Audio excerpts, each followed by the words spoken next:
Bienvenidos hermanos a un nuevo episodio de Cristo en nuestra generación, un nuevo podcast en el cual hablaremos de una verdad que puede cambiar nuestra manera de ver el pasado. El tema de hoy es los errores no definen tu futuro.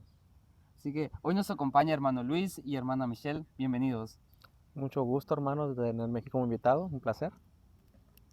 Gracias por aceptar la invitación y me gusta mucho este tema porque creo que todos hemos cometido errores, entonces es interesante hablar de esto y saber si los errores nos definen o si podemos avanzar después de cometer los errores quizás más grandes que hemos.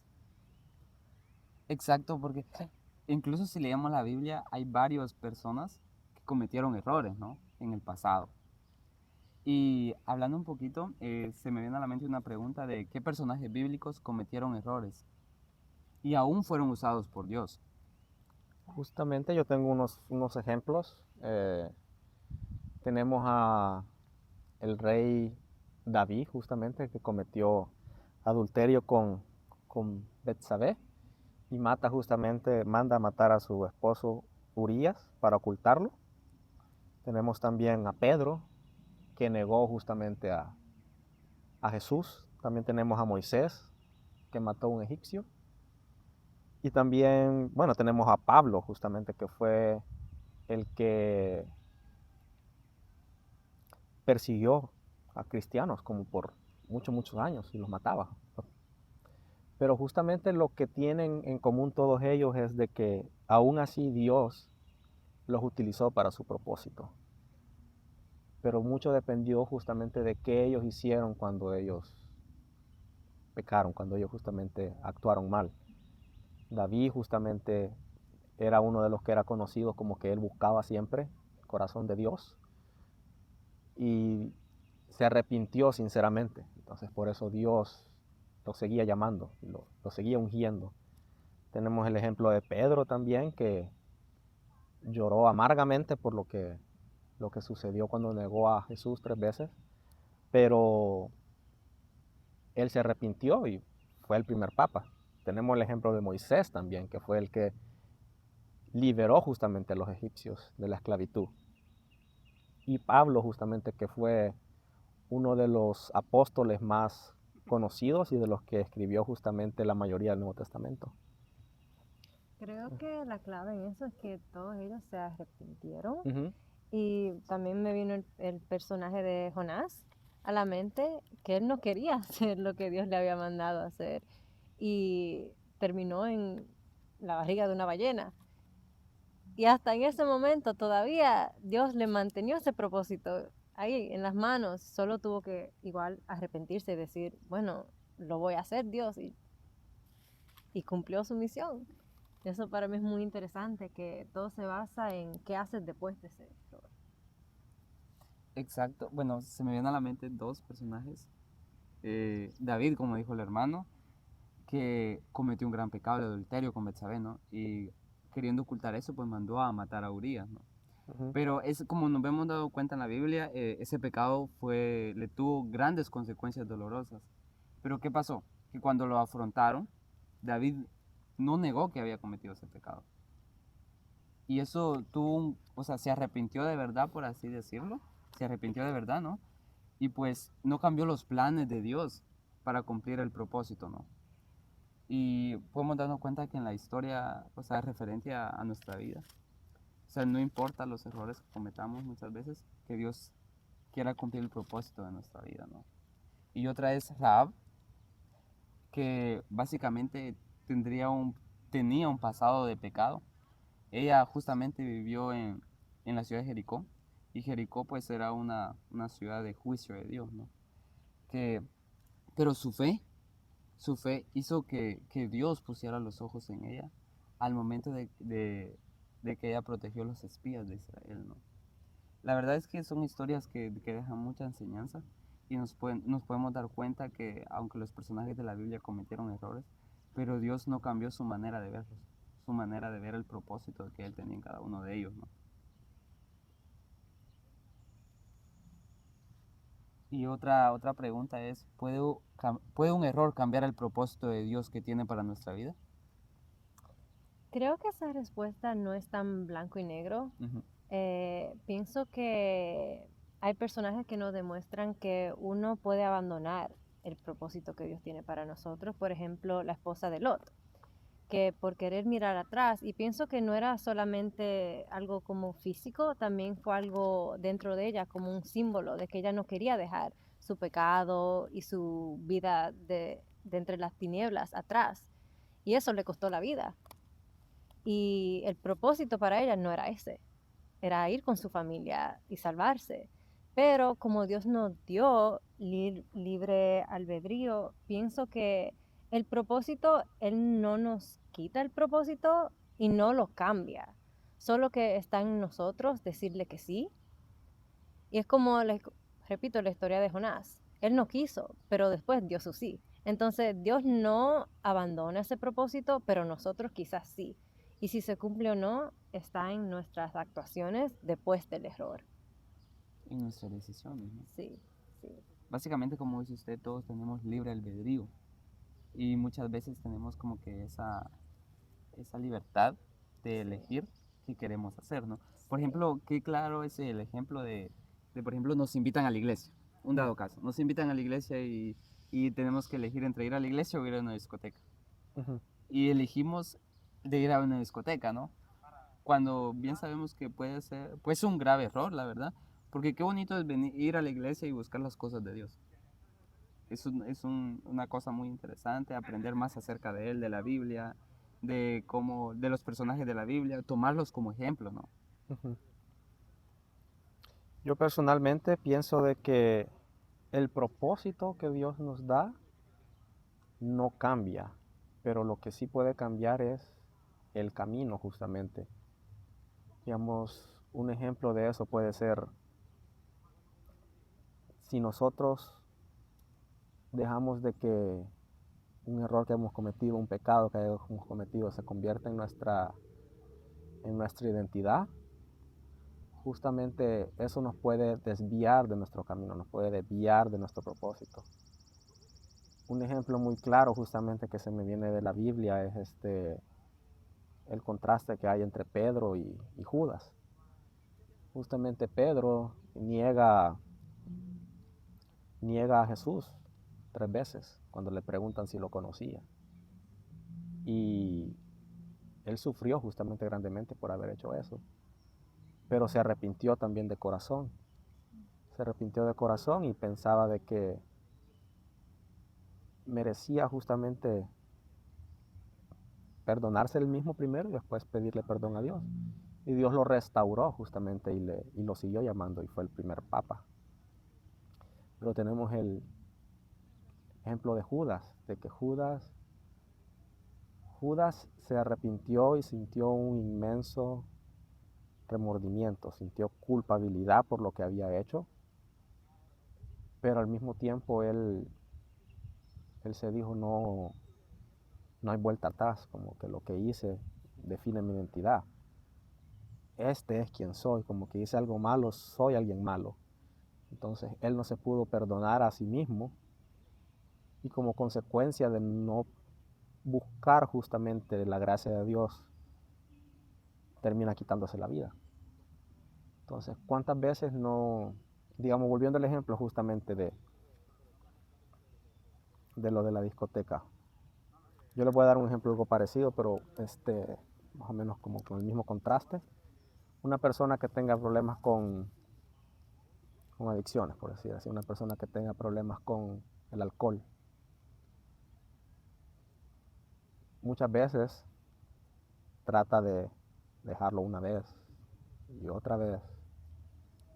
Y llega un punto justamente que esta persona dice, bueno, esta es mi identidad, este es quien soy, no lo voy a poder cambiar.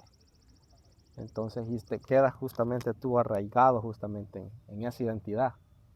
Cuando Dios lo que quiere es no que nos identifiquemos justamente con nuestros errores, sino que los reconozcamos y que busquemos cambiar.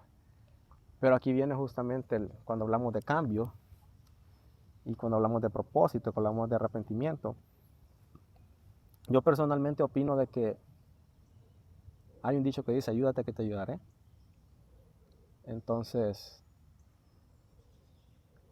Dios espera que le oremos, espera que vayamos a la iglesia, pero al mismo tiempo Él nos da las herramientas justamente para que nosotros busquemos ayuda si la necesitamos. Porque viene el ejemplo justamente así breve, como de alguien que se está ahogando y viene y le reclama a Dios y le dice, Dios, ¿por qué no me salvaste? Te mandé 3 barcos y en ninguno te subiste. Entonces, Dios no va a venir directamente a darnos la mano, así como que, ok, te voy a salvar, pero nos pone personas en la vida que nos invitan justamente ya sea a la iglesia, que digamos, volviendo a la situación de alguien que sea alcohólico, nos invitan a un grupo de alcohólicos anónimos, nos recomiendan un psicólogo justamente, eso es una herramienta también. Entonces, viene eso justamente, tiene que ser un conjunto, reconocer nuestros errores, no identificarnos con ellos, como que reconocer que estuvo mal lo que hicimos o lo que hemos hecho en nuestro pasado está mal, y buscar justamente las herramientas para cambiar, orando, muchas veces con personas que están en nuestras vidas o muchas veces buscando ayuda. Me vino a la mente como que la debilidad que tuvieron los personajes o las personas que no cambian su forma o que se quedan encerrados en sus errores, es que le ponen un límite a Dios. O sea, que dicen, como yo no me perdono, Él no me perdona. Y eso es muy interesante porque pienso que si nosotros nos damos cuenta que Dios es mucho más que nosotros. Dios nos ama y perdonó hasta quien lo negó, perdonó a quien mató a su hijo y lo mandó para eso, en realidad, para poder perdonar y ya romper esa barrera y que nos podamos confesar, que tendremos, como que ya no estamos esclavos al pecado. Y es algo que pienso que todavía muchas personas lastimosamente no se dan cuenta de que puedes caer en lo más profundo, pero Dios siempre está ahí porque Dios no quiere nuestra perdición. Dios quiere que seamos felices y que cumplamos lo que Él quiere para nuestra vida. Que no es solamente estar encerrados ni culpándonos por ese error que cometimos hace 10 años, que aunque vamos a confesión, pero todavía no nos sentimos dignos de ese perdón. Y uno se tiene que perdonar a uno mismo porque Dios, eso es lo que quiere. Dios quiere almas que puedan producir frutos. Entonces es como algo muy irónico, que es como, ay, es muy grande, entonces no me va a perdonar. Pero justo porque es tan grande es que te perdona.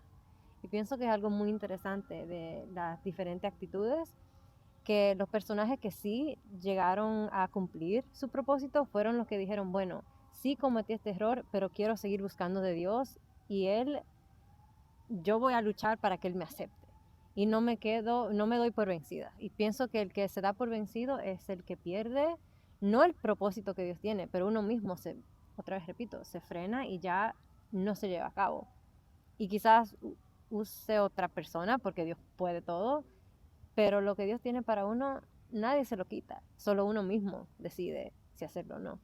Y pienso que es muy importante acordarnos que Dios es misericordioso y que siempre, siempre, siempre que cometemos un error hay que acordarnos que no somos eso, como dijiste. Eso no nos define, al menos que nosotros mismos nos ponemos en ese plan de que, oh no, yo solo soy esto. Porque no solo eres eso, también eres hijo o hija de Dios. Entonces creo que es importante acordarnos de eso. Qué nombre tan bonito que el que usted acaba de decir ahorita, que también somos hijos de Dios, ¿no? La idea los ejemplos que dio el hermano bastante interesantes sobre cuando nos dice Dios, ayúdame que yo te ayudaré, ¿no? Porque muchas veces le dejamos todas las cargas a Dios. Exacto. Error, ¿no? Porque no podemos venir y dejarle todas las cargas a Dios. Por ejemplo, cuando le pedimos a Dios un trabajo y no hacemos como que buscamos como que las oportunidades de buscar un trabajo, de mandar currículum, cualquier cosa, ¿no? No que nos quedamos, por así decirlo, en nuestra casa esperando que llegue la oportunidad, ¿no? Cosa que muchas veces nunca va a pasar, aunque sabemos que Dios tiene el poder para hacerlo. Pero ahí sí que hay que buscar las oportunidades, como dice el hermano. Y pues, ahorita se me viene a la mente otra pregunta de hablando acerca de la Biblia. ¿Qué promesas bíblicas nos recuerdan que siempre hay una esperanza? Siempre hay una esperanza al final, ¿no? Bueno, pues yo traigo algunos ejemplos justamente sobre eso. En Juan 1:9 dice, Si confesamos nuestros pecados, Él es fiel y justo para perdonar. Entonces, ahí habla justamente de confesar nuestros pecados, reconocerlos. Y la esperanza justamente empieza con arrepentirse. Y también tengo el ejemplo de Isaías 1:18. Aunque vuestros pecados sean como la grana, como la nieve serán emblanquecidos. No importa justamente la profundidad del pecado, la gracia de Dios es aún mucho mayor que eso. Entonces, bueno, esos son los dos ejemplos como que más me llamaron la atención. Y ahí viene justamente el hecho de que siempre hay esperanza, siempre y cuando nosotros estemos dispuestos a querer buscar esa esperanza, a perdonarnos justamente nosotros mismos primero y buscar justamente de Dios para ir justamente el llamado que Él tiene para nosotros. Muchas veces nos encerramos justamente en nuestros problemas y pensamos que no hay salida, pero como decía justamente el hermano Alexis, como uno tiene que buscar justamente esa salida, porque la salida a ese problema que andamos buscando no va a venir justamente si nosotros no le buscamos solución también. Dios nos ayuda, Dios nos guía, pero nosotros también tenemos que poner de nuestra parte. Y ahí viene justamente la parte de la esperanza, ¿verdad? Tener siempre en mente que hay esperanza independientemente de lo que haya sucedido en nuestra vida. No hay nada que podamos hacer para cambiar el pasado. Eso sí es verdad. Dios, hay una parte en la Biblia, bueno, el diablo le dan muchos nombres. Uno de los principales es el acusador. Entonces, el diablo viene y él te hace sentir vergüenza y te dice como que, oh, tú quieres ir a la iglesia, pero tú eres el que andabas allá todos los fines de semana cayéndote borracho, o tú eras el que andabas de fiesta en fiesta, como que tuviste problemas de drogas, o eras un mujeriego, un ejemplo. Como que hoy vienes justamente y quieres ser cristiano, como que ese no eras tú. Entonces, Él siempre justamente va a venir y Él te va justamente a acusar, a señalarte justamente. Tú no puedes hacer eso. Pero ahí justamente vienen nosotros y viene la otra parte de reconocer nuestros errores. No identificarte con tus errores y buscar de Dios, buscar justamente un cambio. Y hay muchos ejemplos de esto en la Biblia, de personas de que tuvieron un pasado muy oscuro, que hicieron cosas bastante fuertes, pero aún así se arrepintieron de corazón y Dios les cambió su vida. Entonces, pienso que puede hacer justamente eso con cada uno de nosotros. Sí, el enemigo pienso que quiere mantenernos esclavos a nuestro pecado porque así no cambiamos. Si creemos que no podemos cambiar, nunca lo vamos a hacer. Entonces es muy interesante eso que dijo el hermano y también me encantaron las lecturas que escogió para la esperanza porque Dios nos hace la promesa como de diferentes formas, pero siempre nos asegura, no hay pecado. Creo que hay uno que es blasfemia contra el Espíritu Santo que dice Jesús, pero no hay pecado que Él no perdona. Incluso pienso que eso es algo a veces difícil de asimilar o de creernos porque como seres humanos decimos, no, si alguien me hace eso no lo perdono. Pero Dios ha perdonado tantas cosas, incluso, por ejemplo, yo no me considero alguien que es capaz de matar a una persona por enojo, por ira, no sé. Pero hasta eso lo perdonaría. Si yo verdaderamente me arrepiento y me convierto, que es algo clave. Y una promesa que a mí me encanta de la Biblia es esa de que Jesús nos prometió siempre estar con nosotros y que nos dejó el Espíritu Santo. Porque si mantenemos eso en mente, caminamos con pasos firmes hacia las cosas buenas. Y pienso que es muy importante también lo que estaban diciendo de poner de nuestra parte, porque vi algo en Instagram, como una foto, bueno, eran varias fotos que decía una muchacha tenía ansiedad y le preguntaba a Dios, ¿por qué no me lo quitas? Y él decía, bueno, es que me encanta hacer milagros, pero tú no pones de tu parte, te pasas la noche en el teléfono mirando cosas que te asustan, te pasas tiempo sin dormir, entonces la próxima mañana tú estás cansada, pero me pides descanso, pero no quieres dormir, muchas cosas. Y al final él dice, yo parto el mar, pero te toca a ti tomar el primer paso. Entonces pienso que fue muy interesante porque es verdad, a veces pedimos y no hacemos. Es muy importante hacer.